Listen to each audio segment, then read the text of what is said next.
Hey everybody, welcome at To The Wild. My name is Torben, and I'm a wildlife enthusiast for over 2 decades.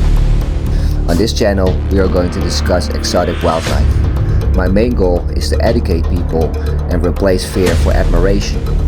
If you like this content, please hit that like and subscribe button so I can make more of it. But for now, sit back and relax, and above all, enjoy. So hey everybody, welcome at To The Wild, and we already had that beautiful introduction.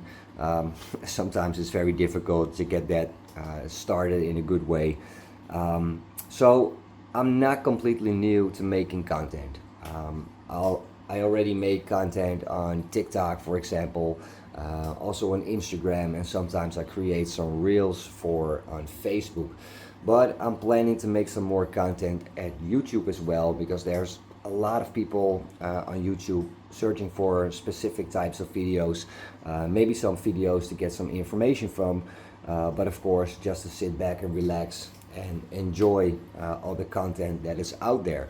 So my name is Torben, I'm from the Netherlands, so in some cases it's a little bit harder for me to explain myself in English, but the main reason I'm doing this in English because there's a lot of people out there who really like these arachnids, these scorpions and centipedes, and they would like to see an English video. So I'm sorry if some things are not pronounced correctly, but I'm trying to do my best, and yeah, let's get started. I'm willing to do some more videos on the species specifically, but for now I'm doing a quick showcase on the animals that I currently have, or the animals that I bought in the last few weeks, because I wasn't really planning on getting a huge collection of invertebrates. I just wanted a few of them, but ultimately I failed again in getting 1 or 2 spiders. So the collection is now growing pretty fast. The most beautiful spider species, at least I think, and that's the Cereopochopus leafidus, and that's the cobalt blue tarantula. And when I'm trying to put the camera in a different angle, you might be able to see the blue on the legs. And these are as well old world tarantulas, so they lack the urticating hairs, but they still have a quite potent toxin, so you definitely don't want to be bitten by. And if there's a situation in which a spider is able to give you a bite, then I believe that the cobalt blue tarantula is one of those who can make that happen. So when working with these spiders, I use tweezers and I use all kinds of materials to make sure that I'm not getting too close. So that's for about the cobalt blue. This is a beautiful female. Hopefully in the future I will find a male, or maybe one of the slings that I have turned out to be a male, and hopefully to breed with them in the future. So she is for a couple of days in this enclosure, so she did not dig down in the earth. That's going to be a couple more days, I guess. Humidity, of course, is a thing that you should be really wary of. They need a high humidity level, so definitely something to get a close eye on. In the enclosure next to it, and some people already know the species of spider and others don't, because this species has been rediscovered in 2020, if I say correctly. But these are bamboo spiders, and with bamboo spiders the original name is Taxinus bambus. And these are spiders that originally only live inside those bamboo, how you call that, bamboo sticks. They live inside those bamboo sticks. They are remarkable species, of course, and now I'm filming it, and of course they are hiding. Oh, and there she is. Trying to zoom in a little bit more.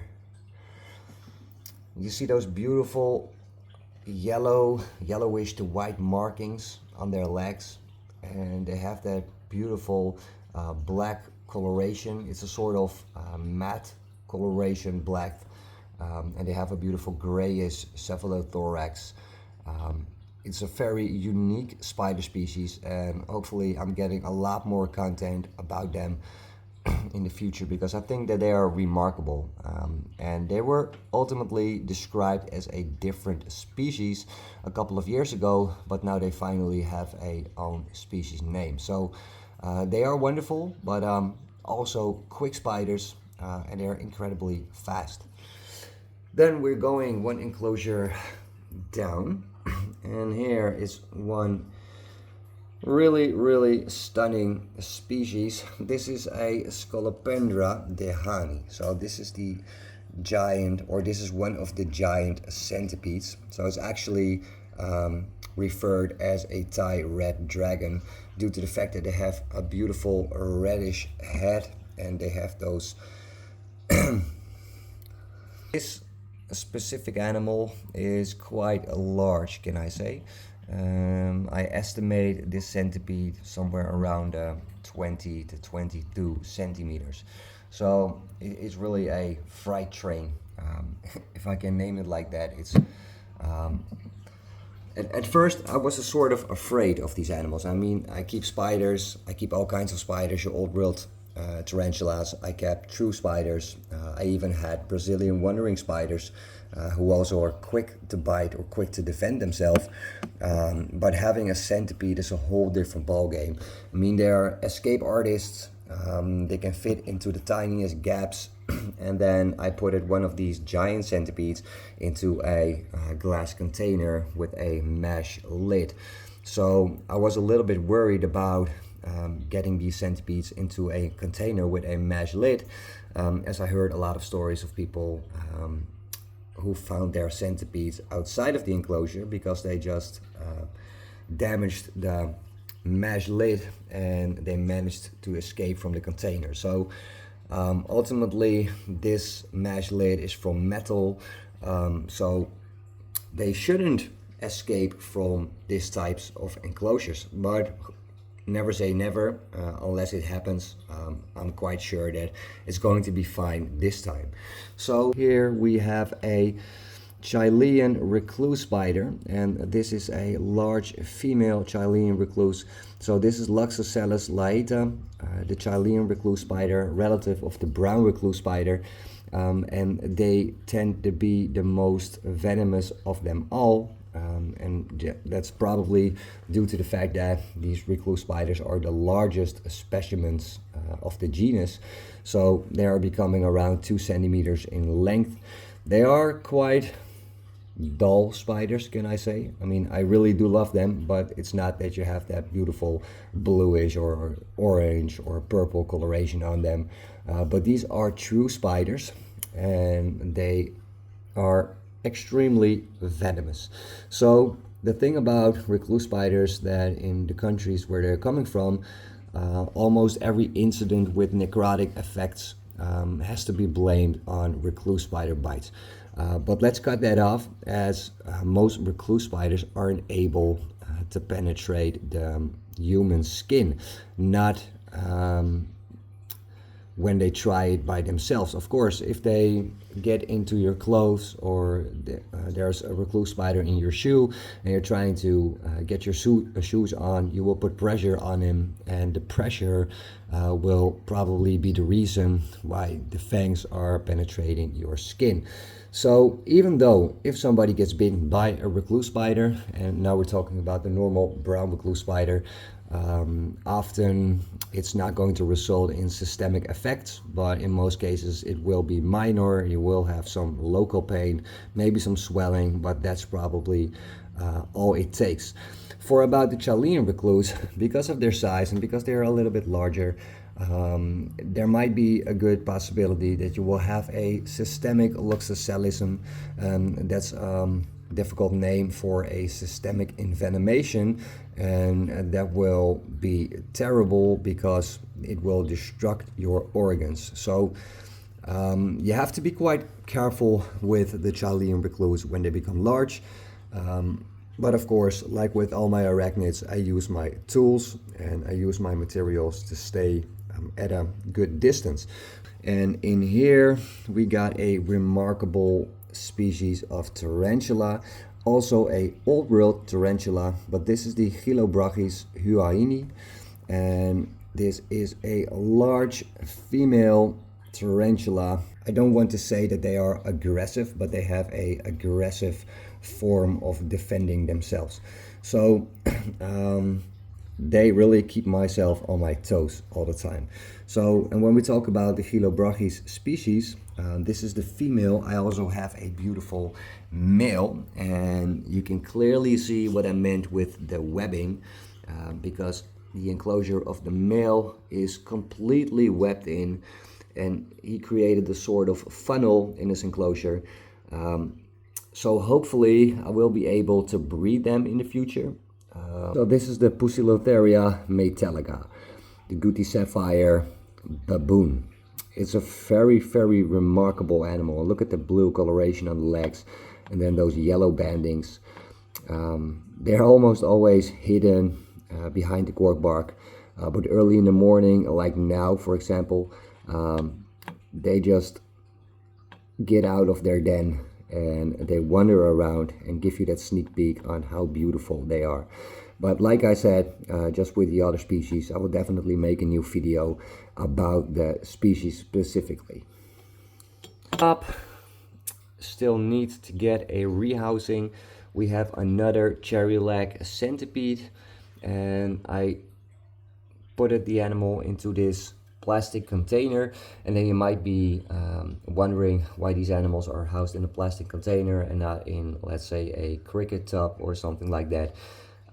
From my experience, the Scolopendras are escape artists, even more than tarantulas, and they can fit through the tiniest gaps. And if you have a lid that's not really solid, they can push up the lid and escape. So I'm using these solid tubs, which have a lid as well, and I'm definitely going to make a video about them, as a lot of people have questions about what kind of funnel webs are they and how do you keep them, but they still need a rehouse, so I'm not able to make a good shot of them right now. But these are funnel webs from Asia, and their Latin name or their scientific name is actually so difficult that even for me it's hard to pronounce that in the right way, but I'll give it a try, because these are the Admetochilus songsang shotai. They probably have medically significant venom, so you really have to be careful when working with them. I'll try to show you the female, because the females are the ones who really have that stunning appearance. And she clearly made a beautiful webbing, so that basically means she doesn't want to get disturbed, but she's underneath that thick lining of webbing. So when I'm going to rehouse this animal, I will definitely give you an update on how they do. And the thing that I find very remarkable is that you have those clear differences in between the males and the females. The male is over there. So, like I said, there are a few spiders that need to get a rehouse. So does this male funnel web spider. And they look pretty different. They have those beautiful grayish to almost silver-like legs. And they're a little bit smaller than the females, of course, but they are remarkable, and they are going to build a sort of tunnel webbing system, and hopefully I can show you more about that behavior, but I will do that in the future. So